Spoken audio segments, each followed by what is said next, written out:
All right. Well, if you could start with the introduction. So, Isaiah, could you briefly introduce yourself in a couple of sentences?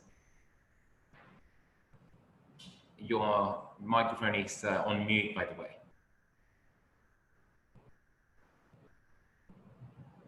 There we go. Hello, everyone. Thank you, Carlos. It's a pleasure for me to be part of this team of experts. My name is Isaiah Mulenga. I'm from Zambia. Right now, I'm in Lusaka, Zambia. I'm a freelance energy consultant, and I'll be talking about basically the status of the PV sector in the SADC region today. Thank you. Thank you very much. Manny, would you mind introducing yourself briefly? Thank you, Carlos. Mani de Waal from Cape Town. I'm the CEO of Energy Partners Solar. We're one of the companies in the Energy Partners group specializing in commercial and industrial solar installations in Africa.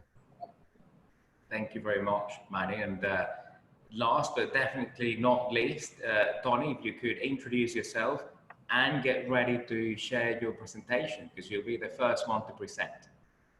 Okay, so I guess you can hear me. So hello, everybody. I'm Tony Chiyo. I'm the founder and CEO of Renewables in Africa. I'll be telling you what we are, and I'm sure some of you hopefully would have seen us spamming them with some information about the sector across Africa. Great. Well, if you could start sharing your presentation. Okay. Your first up, Tony. Okay, I will do so. So let me just do that. Can you see them just maximizing now? Yeah. You need to get it to full screen and then we'll be good to go. Brilliant. Okay. Over to you. Okay, excellent. So that's the presentation we're going to be going through. So I've decided that I'm going to be talking about the status of the sector across SADC, so the Southern Africa region. And then I'm sure my colleagues Isaiah and Manny will be touching on some of the opportunities and some other markets as well. So just to take you very briefly, so that's what we're going to be discussing today. So understanding what is renewables in Africa for people that don't know it, or also be having a good reminder what it is, looking at some statistic, looking at the SADC region. Where are the key markets? Obviously, we're going to be talking about South Africa and Namibia, so you can imagine already that's part of the key market. And just a brief idea about the other segments that will be covered. I think definitely one of them will be covered by my colleague Manny here, and looking at an idea of what regulatory frameworks are in place, and we're going to be time for us to conclude. So folks, I always like to say to people that it's good for you to understand obviously what is driving me and the team that worked with me. So basically, that's the image I saw in 2008, which was the district. Many people are very familiar with this image. So when I saw that, that's what single-handedly changed the course of my career. I was an automotive engineer before. I decided to go a full flow into green energy and contribute to turn Africa to the image that we see on your left to the one we see on the right, which is obviously a lot more, let's say, bright, right? And that's what makes me feel happy, proud, and hopeful. And obviously, we want to achieve that by 2040. Is it silly? I don't know, but that's the objective we're giving ourselves. So the mission we're giving ourselves is to bring back power into Africa. So renewables in Africa, what it is. We are a two-in-one company, right? What does that mean? It means that we are a clean energy engineering consultancy, right? Looking at providing project origination services to our clients who are developer investors and project owners, and also providing market insights, as well as technical and strategic advice. And as everybody will know, we also a clean energy media platform. What do? We promote and raise awareness about the green gospel, how we call it, in Africa. So we see ourselves pretty much as the Africa clean energy champion. So I'm moving now straight into the topic. I don't need to introduce that anymore because Carlos has already done that. So the SADC region, what do we know about that? So if we're looking at what Irina has been telling us, right? So they're saying that the sector has the potential to generate more than 20,000 terawatts of electricity per year. So obviously, when I quote that number, anything, right? Just to put that a little bit more into context, actually represent more than 33 times the whole of Africa electricity demand. So that was in 2012. Obviously, we are a lot higher now, but at least to give you an idea, what are we talking about in terms of the potential. Now, how does that translate with regard to what is the installed capacity that we see? So what we can see is that SADC region, if you look at this on the map on your left hand side, that's the red part, has built about 2 gigawatts of solar only in 6 years. It all started roughly about 2012 or precisely 2011. Why 2011? And Manny maybe can step into that. That's the whole impact of the RIPPP program in South Africa, right? So that sort of has changed the face of the sector, not only in SADC but also the whole of Africa. And the one thing that we can see in this map, right, the biggest region you could see, it's North Africa, where we have quite significant solar, and Southern Africa. And what is common in those two regions is very important to know. So what is common is you can see here the evolution of the yearly solar capacity installed is that both regions have actually both technology that are related to solar. Because I know most of the time when we say solar, it tends to refer to solar PV, but don't forget about solar CSP as well. And that's the red part that you see there. I know that the map is showing the whole of Africa in terms of the yearly installation, but the reason I wanted to have it there is to show that actually the CSP is also very much present in Southern Africa. Again, that's South Africa, where we have 400 megawatt. The rest, obviously, it's solar PV, as everybody will know. Now, if we move and try and look at the key market, so you can see from both the table on your left and on your right, not surprisingly, there's actually one market that dominates the region, and there's another one that I think maybe some of you will not know about that, but there's another market. It's a little bit smaller, but looking at the population, it's not insignificant. So we're talking about South Africa and Namibia here. So those are actually the two markets that we see. Those are the two markets where we have seen significant solar, obviously in context of Africa, right? Not the global context, where there's still a lot of room for improvement. And we can see that South Africa market represents 90% of the solar installed. And that you can see where I was saying that we have about 2 gigawatts of solar solar in the region. There are other countries in the region that are thinking about solar, but they're still thinking. So it hasn't been implemented that much yet. There may be some odd projects here and there, but as a significant effort, I think there's still some action to happen here. Hopefully, they will follow the leadership of these two countries. Now, if we're looking at the South African market, without diving too much into details, I think everybody that follows solar in Africa will know about the RIPPP program, which is nothing but the public procurement program that was launched by the government of South Africa in 2011. That was in replacement of the feed-in tariff that was initiated initially in 2009, and the RIPPP program, it's basically a reverse auction program whereby obviously you're bidding for projects. So when you're selected as a winner, you get the opportunity to develop the project, sign the PPA for a 20-year, and obviously have a tariff. The tariff is capped, but as a reverse auction, so you have to bid for that. So, and that has been a tremendous success for the country. So far we've had 4 rounds, right? And we could see most of the round was there was a number of technology that was selected, and clearly solar was part of it. Solar is actually the second second largest proportion in terms of how does it split. The biggest been the wind. And the good thing is this program is, and that's kind of a record, because in 8 years it has sort of generated more than 6.4 gigawatts of renewable energy procured over more than 100 projects. Not all of them are solar, obviously. You could see from our table, our graph there, so which one was allocated to solar.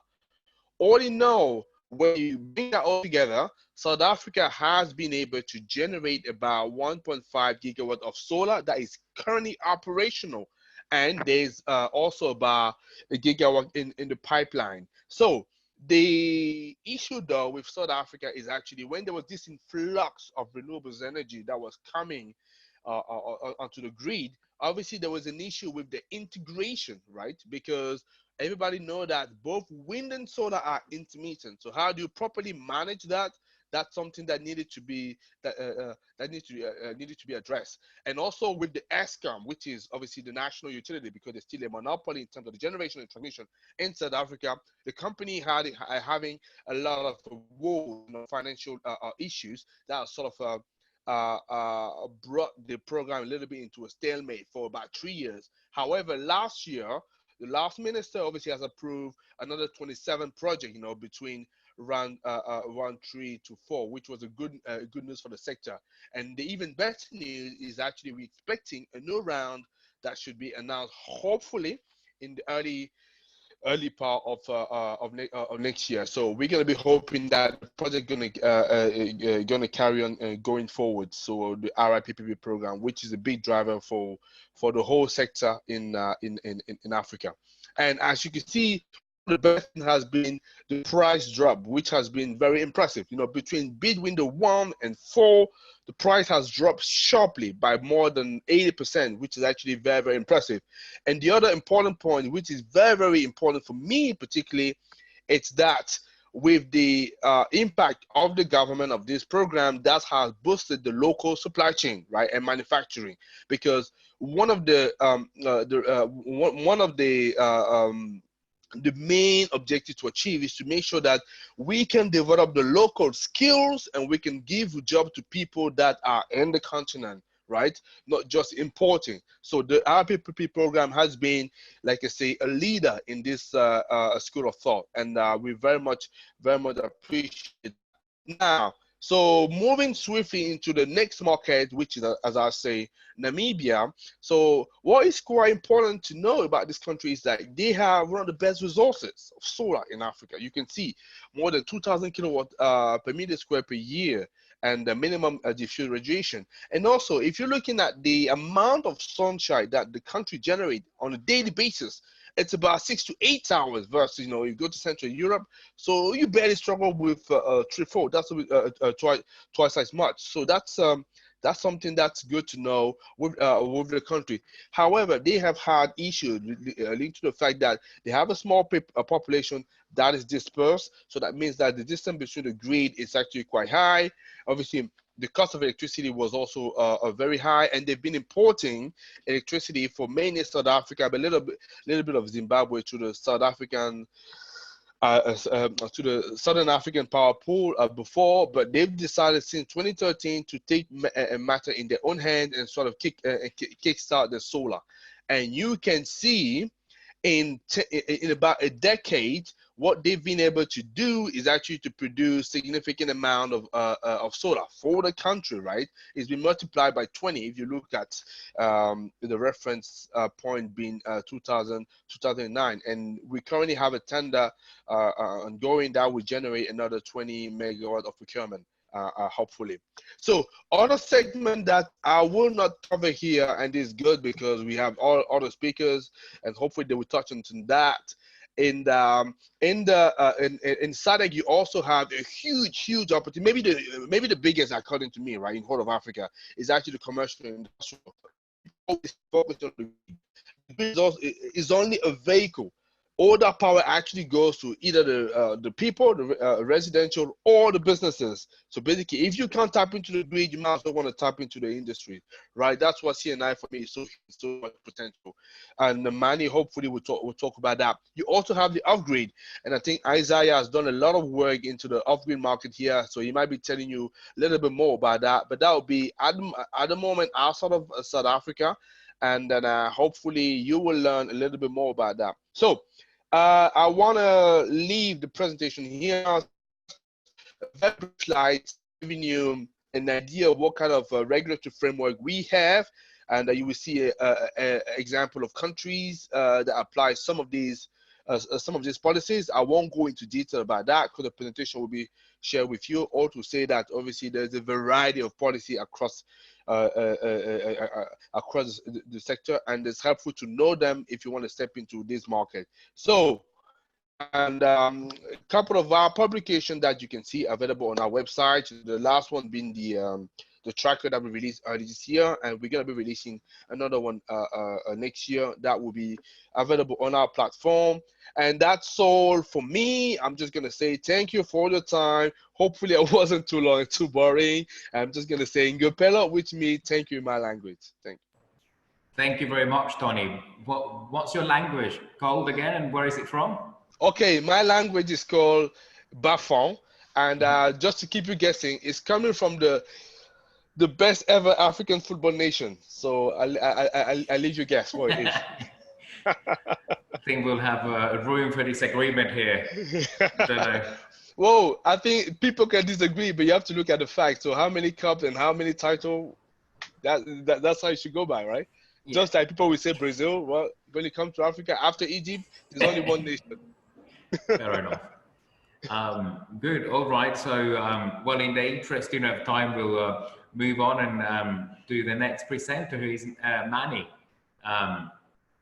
Manny, I hope that you are there. We can't see you, but maybe maybe you'll be able to share your screen and unmute so you can present. Let's wait for a few seconds. Otherwise, if you're having technical issues, we can get Isaiah to present first. Let's do that. Yeah. So Manny, we'll buy you some 10 minutes to sort out the technical problems you're having. And Isaiah, if you don't mind sharing your screen and starting your presentation, that would be great. And I'd just like to remind everyone, this is your chance to ask questions. So go through the Q&A box and post your questions there.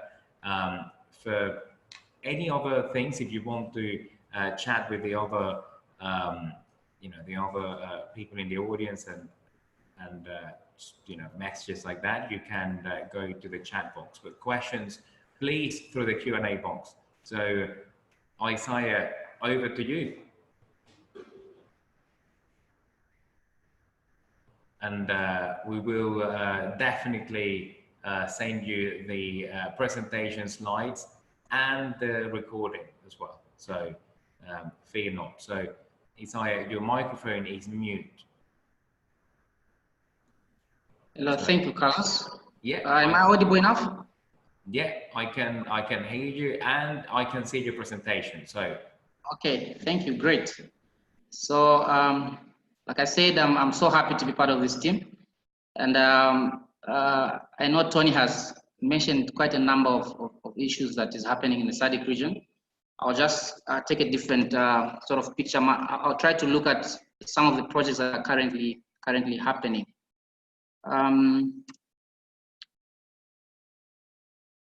My next slide just shows the content of what I'm going to talk about. I'll look at the background, and I'll look at the solar potential in the region, and also try to see what projects have come on board of late. And also, I'll just highlight the Southern Africa Power Pool energy instruments embedded in their legal and regulatory framework. Now, I'll mention, I think, one or two challenges that the region is facing. So you can see from my first slide that there's been a trend which is of course very exciting in this sense. When you look at the installed renewable energy capacity that has been part of the energy mix in the SADC region, this graph shows you from 2008, you can see the dominance here of hydropower dominating the energy mix. Most of the SADC countries, there's a lot of water here in the SADC region, so most of the countries have got hydropower plants, and from the past, hydropower has been dominant in the energy mix. But from the year 2012, you see wind and solar creeping in slowly, and you could see that by last year, 2017 to be specific, the share of solar and wind was quite significant and distinctive, which is, I think, very exciting to see, because this is what we want to see, especially that now the region is suffering from electricity problems because of the droughts. So we really want to shift to a more reliable source of power. My next slide is just to show member states in terms of shares of the various technologies that each member state has. This is as of 2018, that's in the SADC region. And of particular interest, I think you see that South Africa has been in the lead, like my colleague Tony mentioned. They've been very active in trying to diversify the energy mix. And you can see that they already have wind already in their energy mix, good proportion, also solar PV and solar CSP. This is also growing, especially in South Africa, but you not see it in most of the member states in the SADC region. You can also see that Namibia has had a significant amount of solar, about 52.5 megawatts there, which is quite impressive. And we'll see later on what kind of projects that they're involved in. My next slide basically is just trying to highlight from the solar resource map. This is a sub-Saharan Africa photovoltaic power potential. But my focus would be on the SADC region, the countries that I just highlighted. You see that the potential is really, really high to generate electricity from solar. And this is very encouraging. And I think this assures would-be investors that the region is endowed with abundant sunlight to produce enough electricity.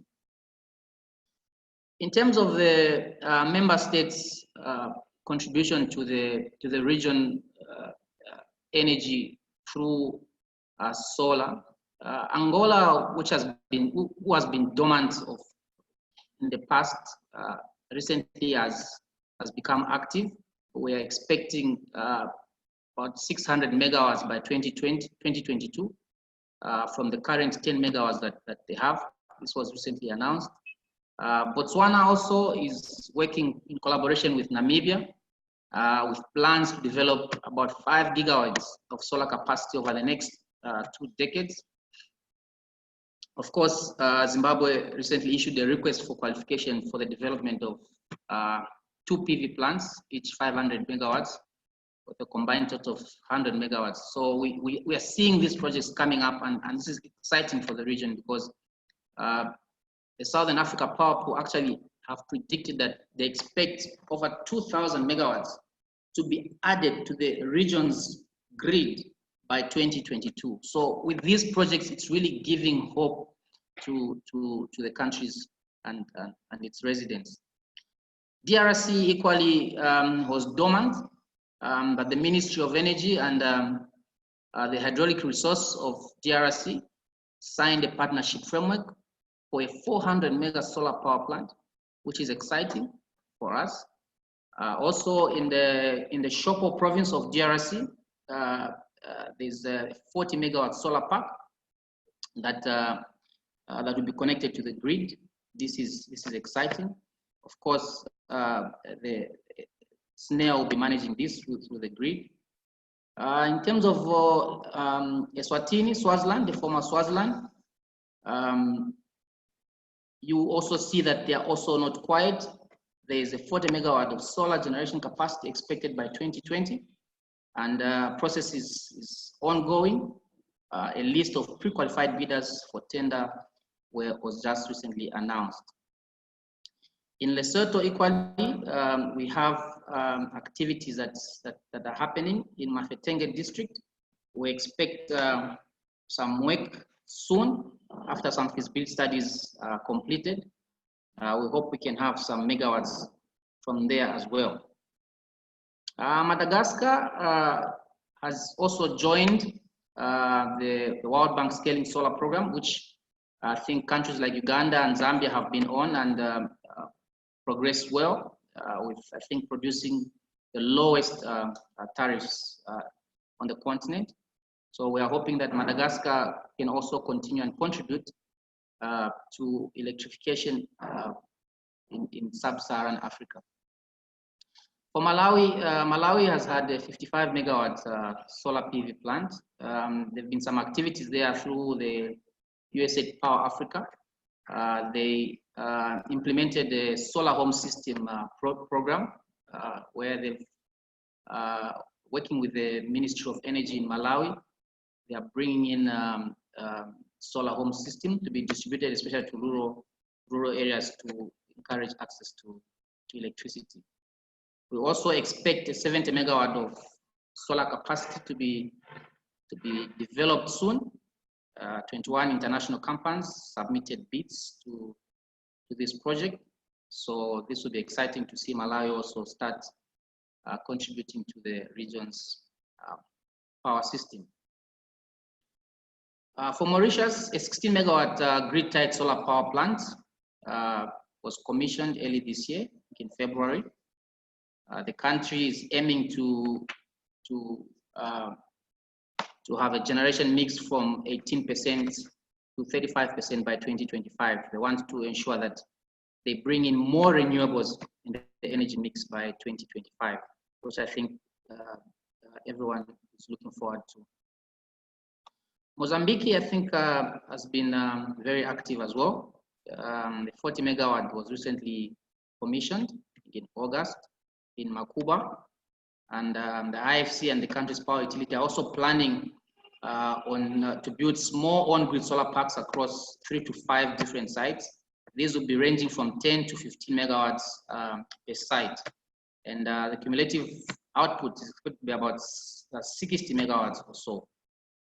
Namibia, I already mentioned that Namibia and Botswana have plans of putting up about 5 gigawatts of solar project in the next decades, and they have not just left it there. They issued the procurement for independent power producer for the development of a 20 megawatt solar PV power plant, which was issued, I think, in October.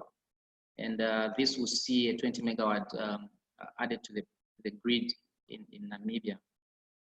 Also, the 5 megawatt was recently commissioned in Trekjo solar power plant, and this already has added to the grid.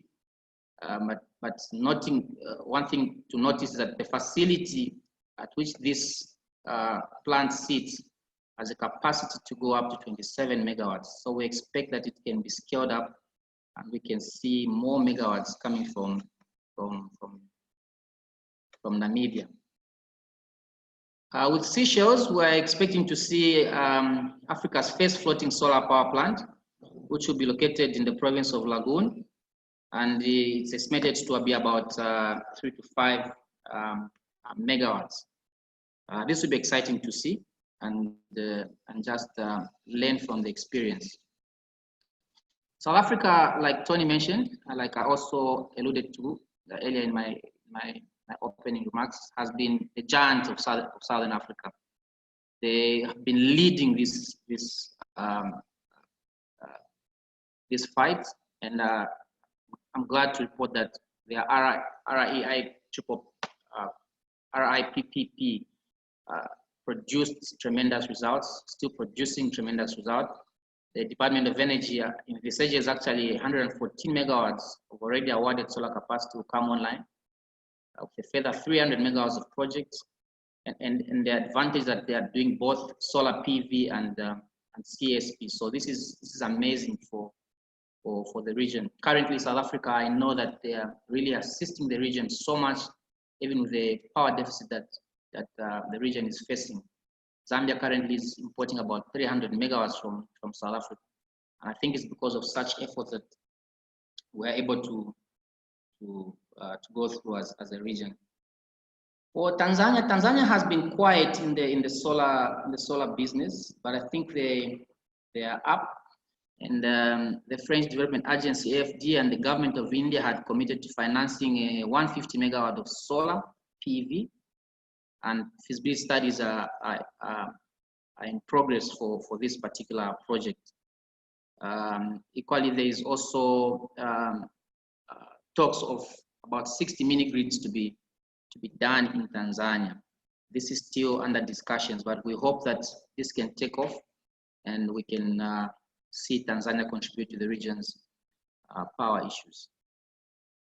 For Zambia, Zambia has recently come on board as well with the World Bank Scaling Solar Program and Get Fit program that was supported by KWF of Germany. And recently, Zambia commissioned about 88 megawatts from the Scaling Solar program. They've awarded about 120 megawatts of about 5 projects, cumulative to 120 megawatts, which is yet to be developed, but this has been awarded. So we expect in total about 200 plus megawatts of solar by 2020-2021. For Zimbabwe, equally, they are doing quite well. The Infrastructure Development Bank of Zimbabwe had issued a request for proposal to seek partners for the development and construction of 7 solar parks, the combined generation of about 235 megawatts this year. So with Zimbabwe also taking part in the fight, we expect that the region will have increased its generation capacity with regards to solar PV. And when you look at the regulatory and the legal institutional framework of the SADC region, the electricity generated in the region is managed by the Southern Africa Power Pool. And these SADC countries have a treaty that they've signed. By virtue of being members of SADC, they also are members of Southern Africa Power Pool. Of course, I know some countries that are not yet members of SAP, but they are members of SADC. But the idea is that as a members of SADC, you also contribute to Southern Africa Power Pool as an organization.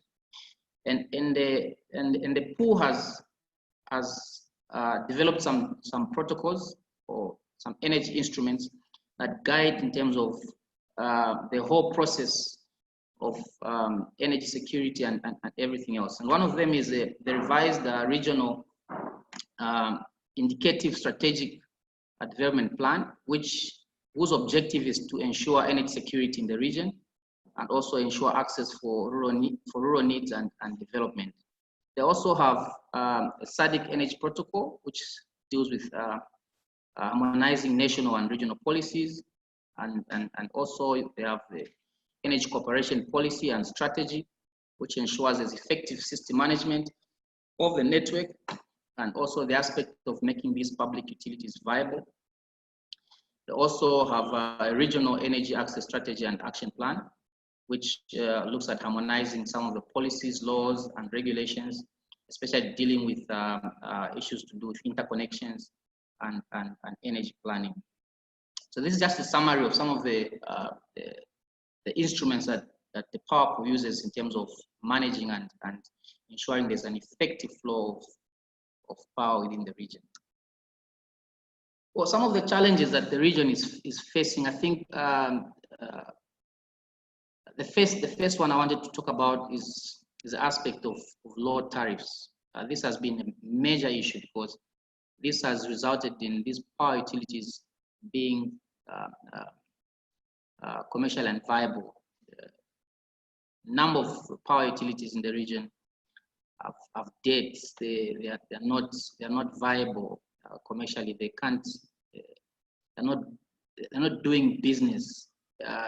The tariffs are so low. So you find that the utility buys power from a neighboring country at a higher tariff, but then subsidizes that tariff to sell the power to its citizens or to its customers within a particular country. And they keep making these losses. And this has had a very big impact. And it has trickled down to the infrastructure of these utilities, the network, the transmission systems, distribution systems, they've all dilapidated. So the tariff has been a big issue, a big discussion. It's been politicized. It's everywhere being talked about. But I think this is one of the biggest challenges that the region faces. The other aspect is we lack enough technocrats, skilled experts who can prepare documents. These countries will have very good projects, but then there are no experts who can prepare very good bankable projects that will see some of these projects financed. And this is another issue that the region is dealing with. The issue also of power purchase agreement, it's another issue. This is like a new thing that has just come to the region, and everyone is grappling, trying to understand what this is. But I think it's with the flow of information and the coming in of international organizations, this is coming to light and it's being understood. You also note that some of these countries, they do not have sound regulatory systems in place. And this is a challenge. It does not attract investment. So when an investor comes and finds that the legal and regulatory system in a country is actually sometimes absent or not effective, investment usually runs away. But also the aspect of pricing and infrastructure. I've already mentioned this, the issue of infrastructure. It has been an issue. I find that with all these projects I've mentioned that are coming online, there's not been any mention to upgrade the network system. So you find that Zambia, for instance, is investing in 2,500 megawatts of solar power, but then are they able to take it to the grid? Or can the grid handle the excess power that is coming on? Find that the network might not be able to handle the excess power. So this has been an issue as well, and it requires investment. So you're looking at investing also in the network, so that the network can be able to handle, and moreover, you're looking at an intermittent source of energy. Solar is quite intermittent, so you need a stable network to be able to handle these issues. The other aspect also is the aspect of standards and testing facilities, quality assurance. We've had challenges, investment coming in, and they put up a microgrid or they put up a power system. Within months, the system shuts down because the system equipment that was installed is below standard. It was not tested because there's no quality assurance systems in place. There's no laboratory to test some of these issues. So there are quite a number of challenges that I can mention. I can go on and on, but I think I'll leave it here for now, and I'll welcome questions. Thank you. Thank you very much, Isaiah, for your presentation. So I think well, we'll start with a few questions. So there was a question here actually that was about the framework. Oh, hang on, it seems that Manny might be coming back, so he might be able to deliver his presentation. Okay, right. Well, Manny, over Hi to you. there, good morning, guys. Sorry for all these technical problems. I'm not sure what it is, but glad to be here. Let me just try and share my presentation. Yeah, I can see it. Is that good? Screen. Yeah, that's good. Yeah, over to you. Okay, great. Yeah, so let me try and make this quick before the next technical breakdown on this side. I don't know what's causing this. Thanks, Tony and Isaiah, for your inputs. And I think a lot of the stuff that the other panelists referred to, you know, it was a lot of the material up to now has been on the utility scale market, but there was a couple of references to also the C&I market, and that is Energy Partners Solar, which is my company. I'm the CEO of Energy Partners Solar. That is the market that we play in. So Energy Partners, as a quick introduction, we actually don't only do solar, we also do refrigeration or cooling and steam and water. But what we want to do is sell the most economical utilities in Africa. And as you can see, EP Solar is then one of the companies within the EP group. So let me quickly go on to EP Solar. We've done some interesting work. We believe maybe we have the biggest rooftop PPA in South Africa, power purchase agreement, 2.4 megawatts. If anyone knows of a bigger rooftop PPA in Africa, we would certainly like to know. But we're quite proud of that system. And you guys referred to the regulatory frameworks. That system was built at the end of 2017 or middle 2017, before the 1 megawatt limit that was imposed in South Africa for rooftop systems. So we were able to finish that system back then. And there's a couple of other of our clients. If we turn to the South African C&I market, Tony, I saw your figures. I'm not sure whether you included this 1 gigawatt in your figures of the total footprint that's been built in South Africa. We estimate that that 1 gigawatt has been built in the C&I market in South Africa, and you can see there up until 2018. You know, how the footprint was expanded every year. It's growing rapidly. And we estimate by the end of this year that we should be close to 1 gigawatt built in South Africa, which is still only 10% of what we estimate the rooftop or the C&I market is in South Africa. So we are still at the start of this journey in South Africa. Go to the next slide. There's some insight into South African tariffs. As you can see, already by the end of 2020, that we and other companies like us will be able to, or actually are already able to, offer grid-tied PPAs in the commercial industrial sector that's lower or cheaper than any of the grid rates currently in South Africa. And in some instances, it's quite a lot. You know, we see on the commercial industrial side, we see discounts to the grid of between 30 and 40% easily. So it's definitely very feasible in South Africa anyway to do C&I PPAs.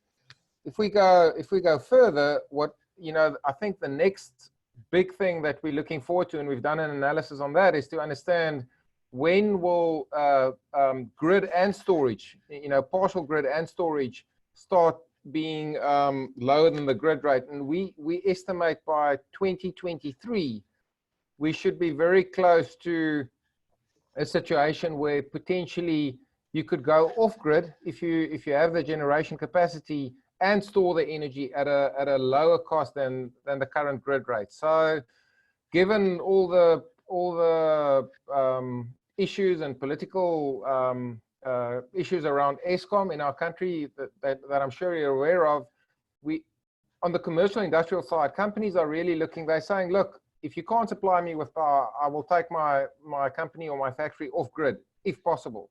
So that is definitely something to watch out for. I don't think it's the answer. We should be working with the grid, but South Africans, like all Africans, are quick to make a plan. And if they are going to be forced into a corner, a lot of our clients are already saying or saying to us, well, then I'm going off grid. And knowing South Africans, that's certainly something that we know, they'll do. So interesting to look at this, and as I mentioned, that's definitely not the optimal answer. The optimal answer in South Africa, and I think for the whole of Africa, is for the grid or whoever is in charge of the utility grids to work with our clients who wants to get into embedded generation and make it equitable for everyone in the market. That's certainly, I think, the view of our industry in South Africa. Companies like us, we constantly communicate to government and want to work with government, but up to now, nothing has really happened. I think it will though in future. Let's leave that at that. Another thing that's slowly making it that we are seeing in South Africa is net metering, where some of the municipalities in South Africa do actually refund clients if they push some energy into the grid. And we've seen, as you can see there, I don't know if you can see my screen there, on the net metering tariffs. I mean, it ranges from where it's on parity with the grid. The grid is R1.27, and in Port Elizabeth and Nelson Mandela Bay, you'll get refunded at R1.27 if you push energy back into the grid. But City of Tshwane or Pretoria, there they only give you 10 cents. So you can see it's still a wild swing between different municipalities, and these are the municipalities that does give you something. The majority, by far the majority of municipalities, gives you nothing if you push any energy back into the grid. Once again, an opportunity to be explored in future, because we have many clients with excess space who could be generating energy that could be pushed into the grid to alleviate pressure on the grid. I referred to this earlier. By the end of 2017 in South Africa, a 1 megawatt limit, 1 MVA limit, 1.3, 1.4 megawatt peak limit was imposed on embedded generation, which means if as soon as you wanted to go over that, you had to apply for generation license, which was just not being issued. So there's two of our clients where both of those clients have, and that's now recently. There's more political will from government to actually enlarge the embedded generation systems. These are two systems that we built, and as you can see, both of them has got significant further potential, especially I think the one on the right. We are now looking at taking a 1.2 megawatt peak system to a 6.5 megawatt system, which could potentially be the biggest in the Southern Hemisphere. We'll see where that goes. But not only our company, but many other companies have got clients where we couldn't build the size of system that was justified by the load of the client. So as this, with recent political will, we should see a lot of these further extensions now coming online across South Africa. And then lastly, I thought, I think Isaiah specifically mentioned two PPAs that weren't coming off the ground. We've been very successful on the PPA front. I think there is and that's what I put down there. There's a couple of things that clients, especially commercial industrial clients, should just look at, and we found if you base your negotiations or your proposal on these principles, you should be successful. So firstly, to be flexible in type of model. It's not only a PPA. Some clients want roof rentals. They also want to own a part of the system. So come up with innovative ways of making that happen. Then be very clear on tariff escalations. And what we do is we fix those tariff escalations so that everyone knows what they're in for. I think a lot of clients don't want to enter into a PPA without a very, or they should have a very transparent way of getting out of the PPA contract. So what we do is we predetermine all buyout values, and we include those values in the contract, and clients can then get out at any stage. We include a minimum generation target, and then most important, the last point is potential clients should verify the track record of the supplier, and not because a lot of people are running around saying they can do PPAs, but make sure that you understand where they built an actual solar system under a PPA. It wasn't a cash project, under a PPA. Go and talk to those companies and understand whether it was a good and transparent process that was being followed. That would be our advice to anyone out there looking for a PPA. And then lastly, I think a lot of clients are worried that these PPAs in actual fact is just a lease, which then goes onto the balance sheet.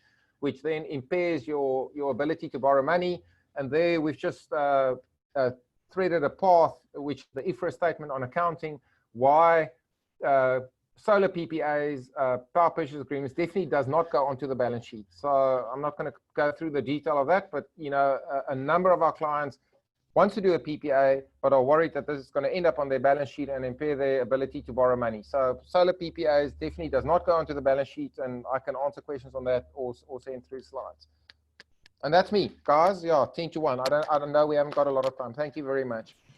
Great, thank you very much for your presentation, Manny. Very interesting. So I had no idea that there was 1 gigawatt of commercial and industrial installations in South Africa. So that's very significant. So what's the total size of the South African system in terms of capacity? I think you're on mute, Manny.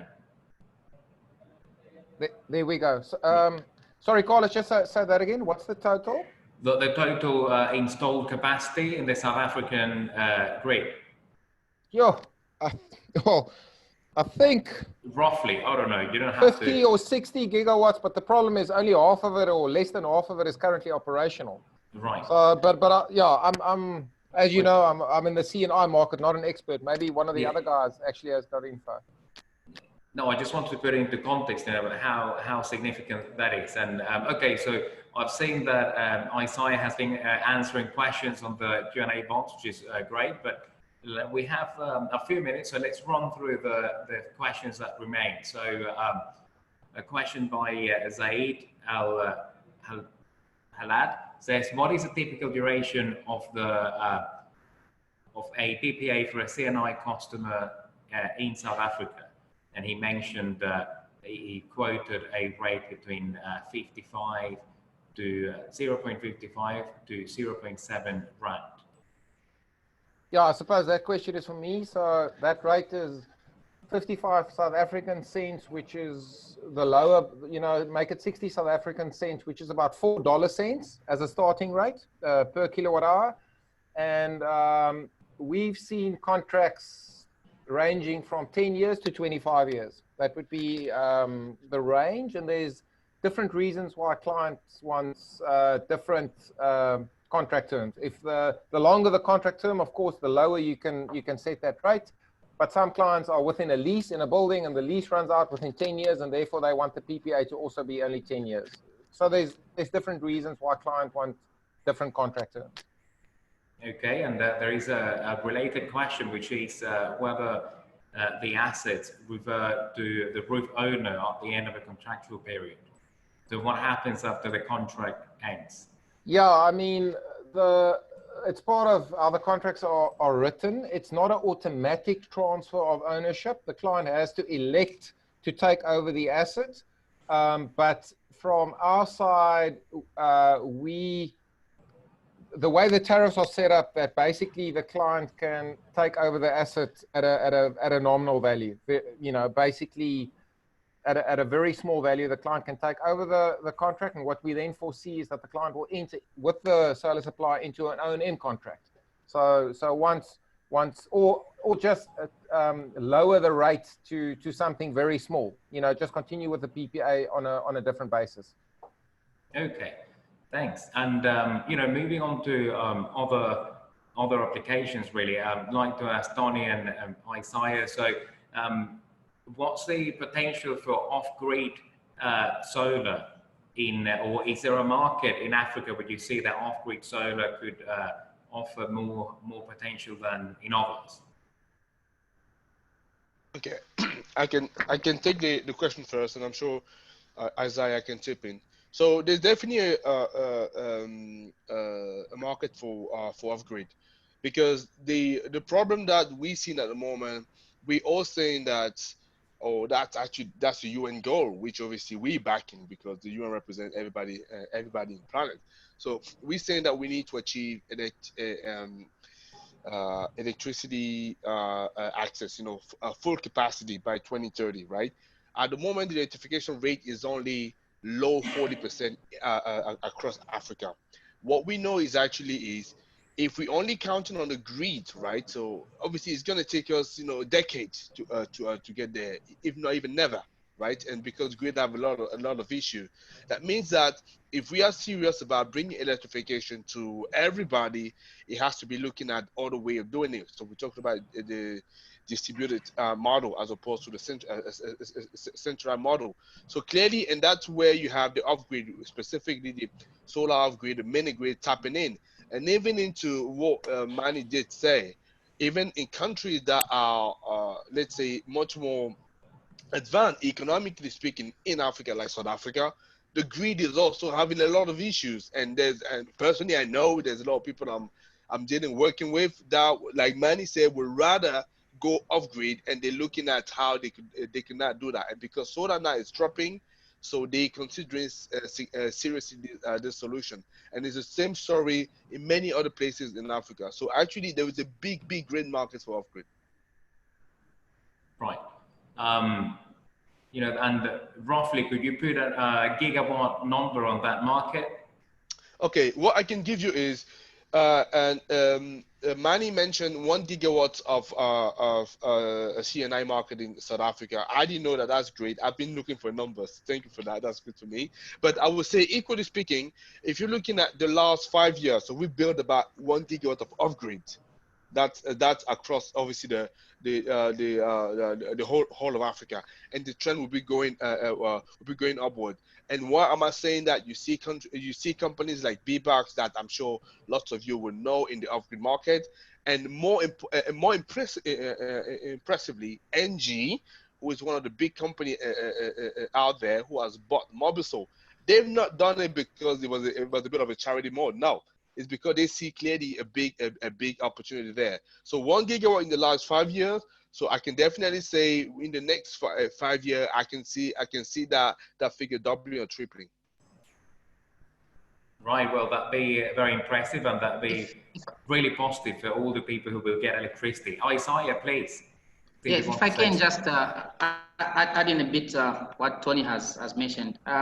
Currently, I'll give an example of Zambia right now.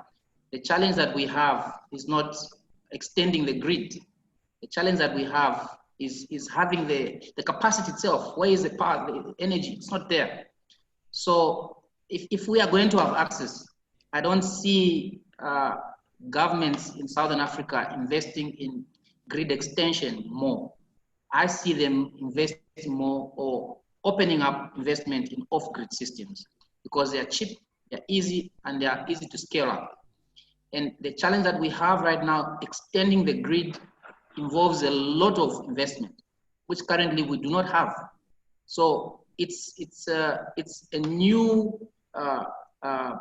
business platform for me that I'm seeing in the next 5-6 years.